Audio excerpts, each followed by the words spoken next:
The cafe hummed with the usual blend of chatter, clinking cups, and the faint hiss of the espresso machine.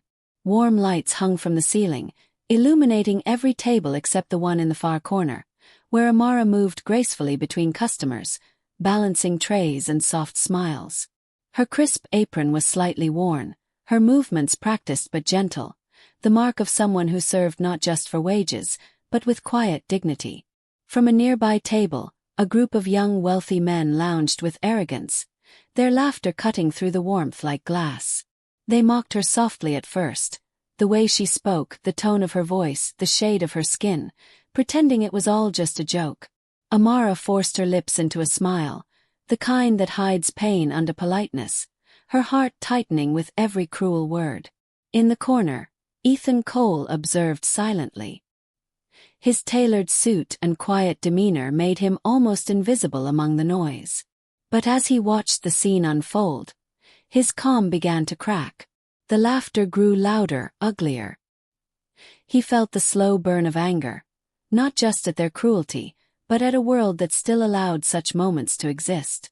The laughter echoed as a steaming cup tipped over, dark liquid splashing across Amara's apron and arm. She flinched, the heat biting into her skin, while the men burst into cruel laughter, pretending it was an accident. For a second the cafe froze. No one moved, no one spoke. Then, from the quiet corner, Ethan rose slowly, his chair scraping the floor with deliberate weight. His voice carried through the room, calm, low, but sharp enough to silence the air. "Apologize. Now." The bullies turned, their smugness faltering the moment they recognized him. Ethan Cole, the billionaire investor whose face filled financial magazines, was standing before them, eyes cold and unwavering. Their laughter dissolved into stammered apologies before they stumbled out in shame. Amara stood speechless, clutching her damp apron, her breath uneven.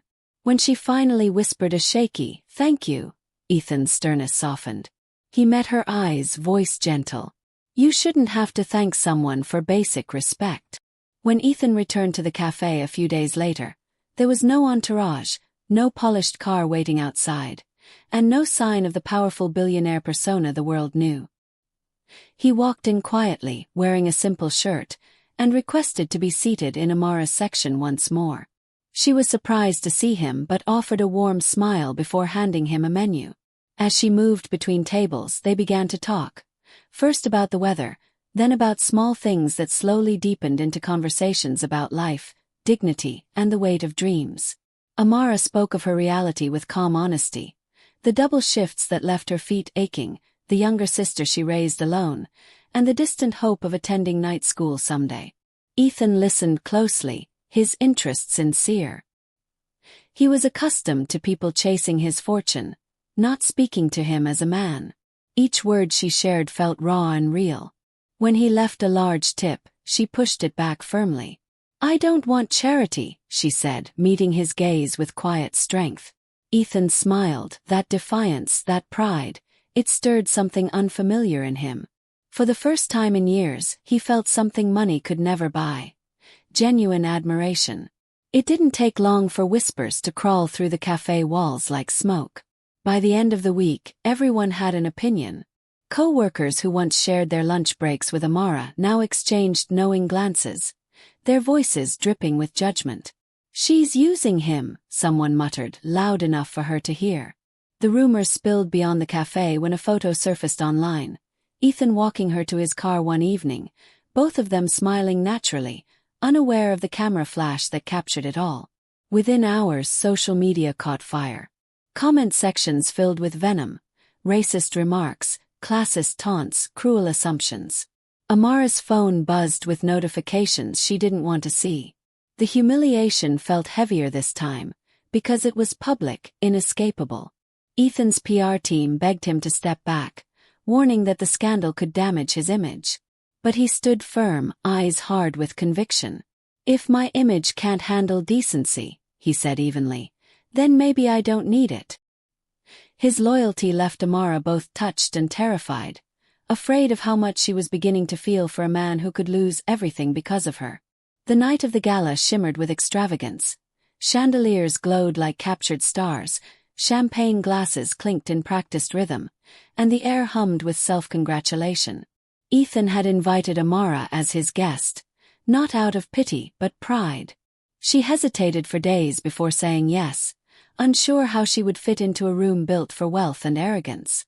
When the evening came, she arrived in a simple, elegant gown he had sent earlier, insisting she would repay him every cent. As they entered the grand hall, all eyes turned. Conversations faltered, replaced by whispers that slithered through the air. A woman draped in diamonds smirked and murmured to her friend, "Didn't know Ethan was hiring new maids for dates." The words stung like a slap, and Amara's steps faltered. Before she could retreat, Ethan's fingers intertwined with hers, steady and firm. His voice rose, clear and certain. "Meet Amara," he said, facing the crowd. "The most intelligent, hard-working woman I've ever met." Silence fell. Faces shifted uncomfortably. And for the first time, Amara stood tall under their gaze, not as a waitress, but as a woman seen, respected, and unashamed. In the days that followed the gala, Ethan and Amara's worlds began to intertwine in ways neither expected. Their meetings were no longer just brief conversations over coffee. They became long walks through the park, quiet moments under fading sunlight, and deep talks about purpose, privilege, and the unfair lines society drew between people. Ethan, who once measured life in profits and power, began to listen differently. Through Amara's eyes he learned empathy, real, unfiltered compassion. She, in turn, drew courage from his faith in her, realizing she didn't need to shrink herself to fit the world's comfort. One afternoon, he brought her to visit his charity foundation, expecting polite praise. Instead, she offered insight, practical ideas to help underprivileged students reach their dreams. Her intelligence and passion struck him harder than any boardroom debate ever had. Later that evening, they stood together overlooking the glowing skyline. The city shimmered below them, quiet and endless. "You make me see the world differently," Ethan confessed softly. Amara smiled, eyes warm. "You just never looked at it long enough," she replied. In that still moment, love, unexpected, undeniable, settled gently between them, as natural as breathing. Reality came crashing in with the quiet cruelty of life's timing. Amara's landlord raised the rent without warning, her younger sister fell ill, and the bills stacked up faster than her double shifts could cover them. Ethan noticed her exhaustion and tried to help, offering to pay the medical expenses and settle the rent, but she shook her head firmly, pride and fear blending in her eyes. "I can't let people think I'm with you for money," she said softly. Meanwhile, the media and his rivals pounced on the story, branding Ethan as reckless, a billionaire blinded by infatuation with a waitress. The scandal rattled investors, and soon his company's board delivered an ultimatum: end the relationship or risk everything. One evening, Amara overheard the heated meeting through a half-open door. Her heart broke quietly. That night, she left a single note on his desk: "You deserve someone who fits your world." When Ethan found it, silence swallowed him whole. For the first time since losing his parents, he felt utterly hollow. It hit him then: she wasn't part of his world. She was his world. Weeks passed in quiet determination. Amara buried herself in work and study, clinging to her goal of finishing community college. The nights were long, the exhaustion relentless, but every assignment, every exam, felt like a step toward reclaiming her worth. When graduation day finally came, the small auditorium buzzed with pride and celebration. Wearing her modest cap and gown, Amara stepped up to the podium to deliver her speech about dignity, perseverance, and the power of never giving up. Her voice trembled slightly, but her words were steady, until a familiar, confident tone rose from the audience. "Mind if I finish that thought?" Every head turned. Ethan stood there, dressed simply, a soft smile on his face. Walking toward the stage, he said, "I thought I was saving her that day. Truth is, she saved me, from arrogance, from loneliness." The room filled with gasps and then thunderous applause. Tears welled in Amara's eyes as he held out a single red rose. "Not as a billionaire to a waitress," he said, but as a man to the woman he loves.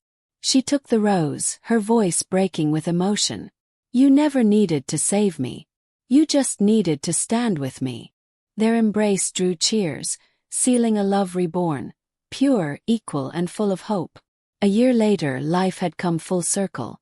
Amara now stood beside Ethan, not as a waitress or a charity case, but as an equal partner in their shared dream, a scholarship foundation dedicated to giving underprivileged youth the opportunities she once longed for.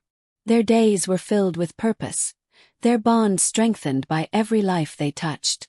Back at the same cafe where their story began, a framed photograph of them hung near the counter, beneath a simple caption. Kindness costs nothing, but it changes everything. Customers often paused to read it, unaware of the depth behind those words. Their love had become more than a romance. It was a quiet revolution, a living testament that hearts recognize souls, not status.